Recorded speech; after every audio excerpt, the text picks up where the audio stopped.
Hey everybody, welcome to TIW Podcast. I'm Eric, and today I watched WWE SmackDown Live episode 1020 and 205 Live episode 119. Before I get into these episodes, I completely forgot in the last episode to talk about Ronda beating the crap out of Becky, and Becky just smiling, taking the beating, and loving every second of it. I think it's just fired her up. She tweeted later that this is the Ronda that I want to fight at WrestleMania. So, yeah, we'll get to that a little bit more, but I wanted to not completely gloss over it like I did in the last episode, because that's a pretty important development. And yeah, we have more from Charlotte and Becky in this episode of SmackDown. But chances are I would forget to talk about Raw also by the time I get to that. So let's get into it. We started out with a Daniel Bryan promo. I actually missed the first couple of minutes because I was doing something and I had YouTube on playing something I wasn't even paying attention to. And I was like, oh crap, it's 5 after. So I tuned in a little bit late. But Daniel Bryan calling out Kevin, and Kevin comes out and they trade words, and we end up with the main event match of the night. It was Kevin versus versus Kevin versus Rowan. So we'll get to that in a little bit. I don't remember anything particularly notable, or at least I didn't think anything was particularly. Maybe I thought that I would remember more than I do when I was writing my notes. I just wrote Kevin and DB promo. There's a thing about people who throw pancakes replaced by person who eats pancakes. That was an okay burn, and the response to it was even better. It was good. It was good. The Usos come out and make fun of the Miz, and we get the Miz versus Jey Uso, and the Miz wins via skull crushing finale after Jimmy and Shane get into a fight on the outside of the ring. Now all of these authority figures getting involved in these matches, their focus is getting taken. It's the exact same problem that made Baron Corbin such a poor general manager. If everybody's getting involved in these matches, they're not focusing on the entire rest of the show, so they're not fixing anything, are they? Because over on Raw, we have Batista getting all of Triple H's attention. Yeah. By the way, it was reported today that Ciampa is undergoing neck surgery. So I guess this is a kind of a spoiler because nothing is said about it on the TV shows at all. And this will affect the Dusty Rhodes Tag Team Classic and the NXT Championship. But he's getting surgery this week and could be out for a long time. So that's a huge bummer, but it's always if somebody's injured, it's always better that this be the case than worse. Because especially as far as neck, spine, head, all of that area injuries could be are potentially life threatening. So I hope that his surgery goes well and the recovery goes well. And we'll see down the road how all that goes. I mean, in the next couple of weeks, we'll see how things go in the short term. So good luck, Tommaso. And yeah, it's a bummer for their story, the whole DIY story, that they're back together now. But we do have a couple of matches over on the Dusty Classic, and some other stuff. There's a lot more to like. Yeah, I'll talk about this more in in the next episode because I'll be actually have watched this week's NXT. So yeah, moving on. We have R-Truth come out, and I joked in the last episode that he's probably gonna end up with a fatal 4-way, an open challenge fatal 4-way, and then a 5-pack challenge, and then a 6. So we did get an open challenge fatal 4-way this week. Um, I wrote down like a lot of what he said. He says, "Every week I'm exhausted." He says John Cena says never give up, but he also says you can't see me, but I see him all the time. Like he was I saw him in that robot movie. And I see him backstage and stuff. That was really funny. And he issues the open challenge, and Lacey Evans comes out and then leaves, as she has been doing. And I think this could be. Kevin called Eric Rowan Redwood. I wrote that down as a potential name of this episode, but I also really liked R-Truth saying, "Come back, Miss Sexy Gloves." That was really good. It seems like they're adding more and more to her introduction each time. This is I think she was the Southern Belle last week, and then tonight she was the sexy Southern Belle or something. I don't know. Anyway, the real challenger comes out, Joe, but then also comes out Rey Mysterio, and then also comes out Andrade Cien Almas, and we get an open challenge 4-way. It was friggin' awesome. This is pay-per-view quality match. Incredible. Like, go watch this match. It's awesome. And Samoa Joe wins. He is the new United States champion. And that is like this whole sequence of events, like this portion of the show is like blows the entire rest of the week out of the water. It was great. 205 Live was awesome as well. Joe gets an interview backstage, and he had enough of R-Truth's nonsense. He says that he doesn't pander, he doesn't dance. He just is going to all he's going to get.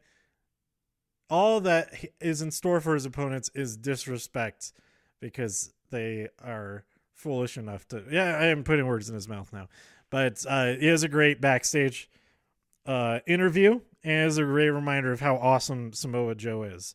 Then we had Aleister Black and Ricochet versus The Bar. Who got the win? I think Aleister Black got the pin. So they won, but then they were attacked by Rusev and Nakamura, and the Hardy Boys came to the rescue. Now it was I think I mentioned this already. I postulated that there would be a triple threat match at Fastlane, and it was reported, it was announced right after I finished recording that episode that match will happen at Fastlane. It'll be for the Raw Tag Team Championship. And I didn't even realize this. My logic was that it had to be because they wouldn't go 2 pay-per-views in a row that the Tag Team Championship wasn't defended. It hadn't been defended on a pay-per-view since September, apparently. That would be Hell in a Cell was the last time. Because we had, and that makes sense because Survivor Series, well, I don't think they didn't defend it at Super Showdown, which would have been Authors of Pain at the time. Was it? I can't remember. Anyway, they wouldn't have defended there. Survivor Series, it was champions versus champions. So they didn't defend it there. And TLC, they didn't defend it for whatever reason. And then they had that weird kickoff show match that wasn't a championship match, Royal Rumble. And then they didn't have a match at Elimination Chamber. So yeah, that's crazy. That's crazy. They had to have a match here to go all the way from September to WrestleMania without defending that championship on a pay-per-view. That's crazy. So we have a triple threat. It's on Raw. It's for the Raw Tag Team Championships. It's the Revival versus Rude and Gable versus Aleister Black and Ricochet. So I think that's going to be pretty awesome. It's going to be this Dusty Classic is interesting. It's like so many wrenches are thrown in the works for it, and because now these guys, they're in that Dusty Classic, but they're also in this championship match on Raw. That's crazy. And then the whole DIY situation with Tommaso Ciampa being injured, that throws a huge wrench in the works for the Dusty Classic. Well, I'll talk about this more in the next episode. Getting sidetracked again and again and again. Then we had Mandy Rose versus Naomi, and Mandy just destroys Naomi in like a minute. And that, so they go back up the ramp. They're gloating and all that, and Asuka sneaks out. Her music doesn't hit. She just comes out and beats the crap out of them and leaves. So we're getting Mandy versus Asuka on Sunday. It's Asuka's gonna win. And I think Naomi needs to be at ringside to run interference with Sonya Deville, because Sonya was Sonya wasn't the reason. Lacey Evans was the reason that everyone got distracted when Mandy won. Not everyone. The Asuka got distracted. It was announced that Rey Mysterio versus Andrade Cien Almas will face each other on the kickoff this Sunday, and I feel like that could be the match of the night right there. Like giving away the best match for free on YouTube, that would get people to watch and then be disappointed that none of it was as good as that kickoff match. But yeah, that's going to be awesome. We have an interview with AJ backstage. He's hyping up Kofi, and Randy is like, "You're talking about somebody else deserving a title match? No wonder you took 15 years to get here," or something like that.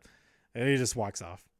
Then we have Kevin versus Rowan. Kevin wins via disqualification when Daniel Bryan attacks Kevin, and the attack continues after that. They just beat the crap out of him. But Mustafa Ali comes to the rescue, but he gets beat up also. Then we have Charlotte and Becky do their stuff there at the end. Charlotte beats the crap out of Becky, but Becky is able to fight back and gets her in the disarm her after using her crutch to turn the tides. And it was good to see some more action from them after last night's events with the Angry Ronda. So yeah, this episode was so okay. So I tweeted this because it's exactly what happened as I was watching this show. We had that AJ and Randy segment there towards the end. I realized, holy crap! This episode has been so good. I didn't even think about my favorite wrestler for the last 2 years. I didn't even think about him being anywhere near the show at all. And I think that says a lot about how great this episode was, at least for me personally. That I was like, oh my God, I forgot that AJ exists. I forgot that Randy Orton exists. So yeah, kudos for this entire episode. It was full of very, very good stuff. Then over on 205 Live, we have the next first round matchup for the Cruiserweight Championship tournament. We have Oney Lorcan making his 205 Live debut versus Humberto Carrillo. Backstage, we have Jack Gallagher and Drew Gulak wearing their Carrillo shirts. And I want to get one of those shirts or make one of those shirts. Either way, it's just his stock photo plastered on a white T-shirt. Seems simple enough to make yourself if you care to do so. The biggest highlight. Oh, yeah, this match was great. The highlight that I wrote down was the fisherman suplex on the apron. That looked brutal. But Oney Lorcan, I was not expecting. I wanted him to win. I'm a huge Oni Lorcan fan because Oni rules. But I just wasn't expecting him to win because he is also in that. This adds an even more into that Dusty Classic strangeness of all the crossover stuff that's going in there. Because Oni Lorcan is in there with his partner Danny Burch, and maybe they're eliminated in the first round. I don't know. We'll find out. But I think that's interesting that he's in two tournaments at the same time. And then we also have those Ricochet and Alistair in all the title pictures. Because they're arguably in contention for the SmackDown championships as well. But we have to resolve that Usos and Shane and Miz business. Mizness? This is my Mizness card. I wonder if he has Mizness cards. Anyway, yeah, Oni won, and so he'll be in the he'll face the winner of this next match in round 2. I think maybe it's as soon as next week. I don't know if they're padding him out a little bit more, so we'll have one match next week, one match the week after that, or one match the week after that. Then we have like a week break before WrestleMania or something like that. I think that works out math wise. Anyway, then we had Mike Kanellis angry that he didn't get in the tournament. He said, "You promised me a match in the tournament," and he said, "No, I promised you a match, but not in the tournament." Go back and watch the tape. Those are the exact words I use, is that you'll have a match next week. Not that you'll have a match in the tournament. Anyway, he fights a local fella, Colby Carino, and he just destroys him before the bell rings. And so it's declared a no contest. This does Mike Kanellis no good as far as upping his win-loss record, which Drake Maverick cited as the reason that he was not in that tournament. So Kanellis is screwed up again. You got too angry too soon.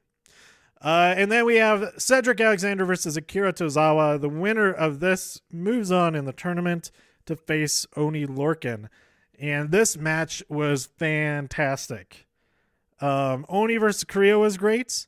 But this match was even better. And I honestly had no idea who could win. It could have been either of them at several points throughout the match. And I was rooting for both of them. Every time one of them had the slightest advantage or had the slightest disadvantage, that I would root for them.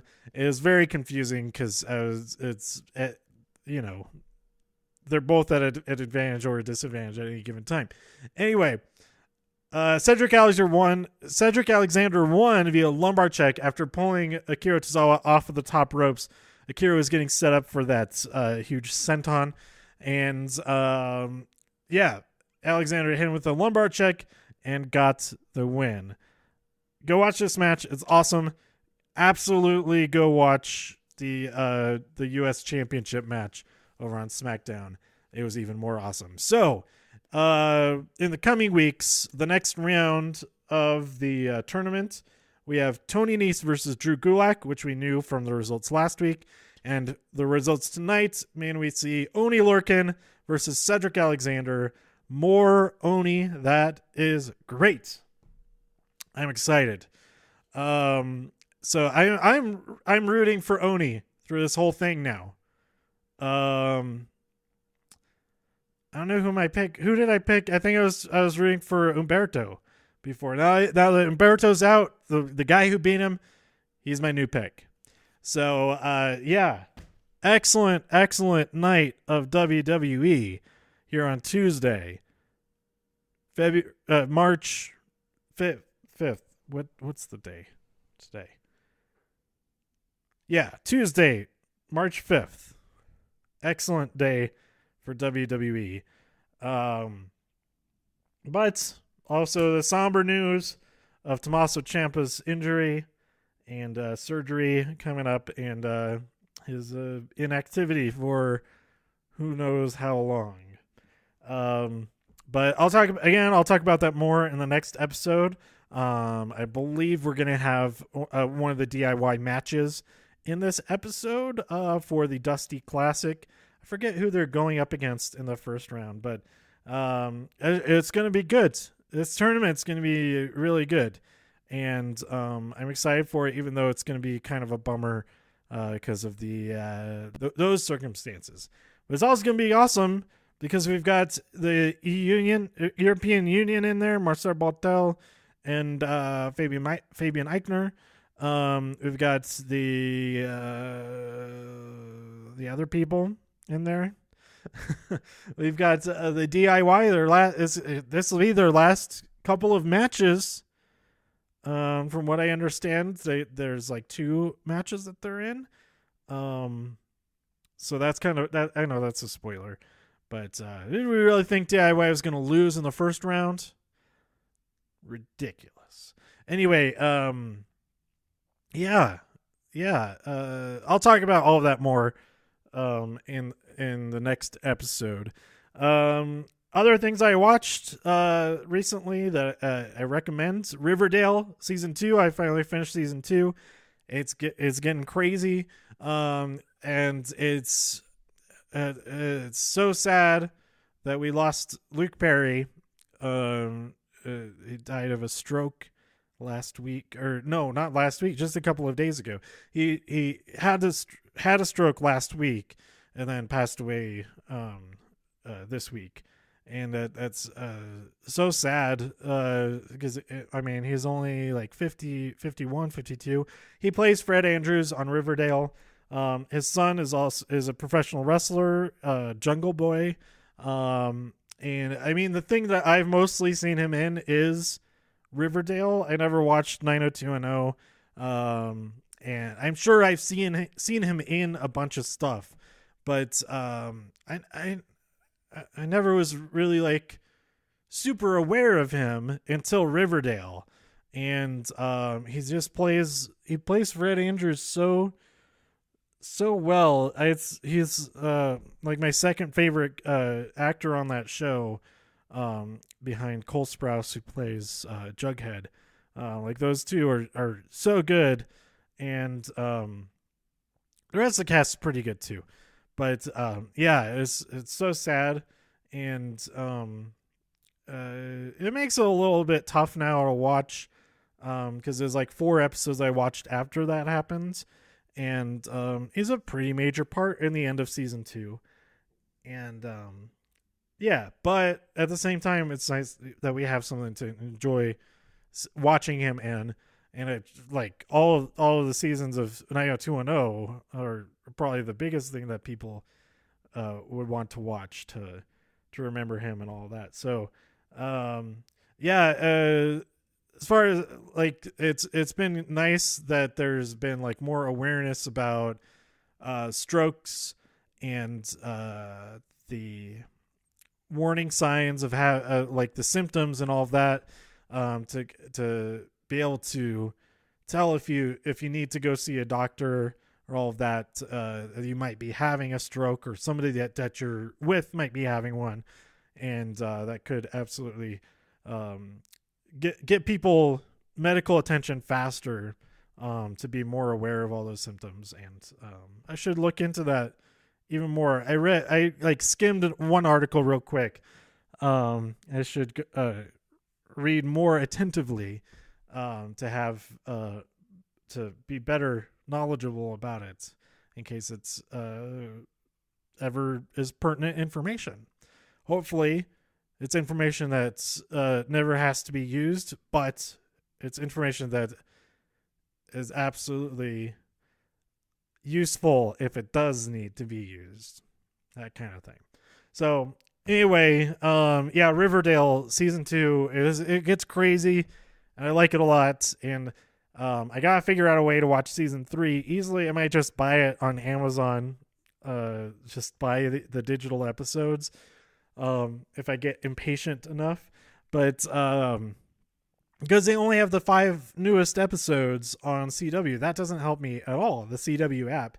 By the way, CW Seed, that app has tons of great stuff on it. It doesn't have commercials, but you don't have to have a login or anything, which is awesome, because they have every single season. I'm getting so off track here, But every single season of Whose Line Is It Anyway, the United States series of it, is on there. So even the seasons that were on on ABC are on there, which is awesome. And then all the new seasons, they're still going. They're still putting out new episodes of Whose Line Is It Anyway. So if you're a fan of that show, that's the best way to watch it because they're all there. You don't have to search weird stuff on YouTube or Daily Motion or try to find bootleg uploaded copies of it everywhere. So anyway, the regular CW app, they only have the 5 newest episodes of all their stuff. They put all the shows on there for free. You don't need a login or anything, like I said, but it's only the most recent 5 episodes. So that's the trade-off. But they also put the entire season up on Netflix like soon after, I think it's right after the finale or something like that. Not like right after it, but they don't wait until the next season to start. Maybe they do wait to. Anyway, my point is I want to watch season 3, but I'm not patient enough to wait for it all to be on Netflix, so I might just buy it on Amazon. But first, I think I'll watch Sabrina, or the Chilling Adventures of Sabrina, because that's over there on Netflix also, and it's it takes place in the same like they exist at the same time. I think like it's not like it's the same universe. I don't know if there's crossover at all yet because I don't want to spoil anything. I won't get anything spoiled like that. But it's made by the same people, so I think it's meant to be in the same, existing in the same universe. But anyway, I recommend it. Riverdale. It does get so over the top, but the more over the top it gets, the more I like that about it. So that's it for now. Let me know what you thought about this week's SmackDown and 205 Live, and also Riverdale. Not the current Riverdale, but you know what I mean. Anyway, by tweeting me at TIW Podcast, go to TIWpodcast.com for more reviews. If you enjoyed this episode or anything else on the site, please share some links with your friends. Subscribe on iTunes, Spotify, YouTube, wherever you listen to podcasts. And I'll be back with Week 10, Part 3, the NXT and NXT UK episodes for this week. And we're headed right into Fastlane. And I'm just going to be watching that one on TV. I won't be there in person. So I'll have an episode about it like right after it airs. So stay tuned for that as well. All right. Thanks for listening, and I'll talk to you soon. This has been TIW Podcast. Bye.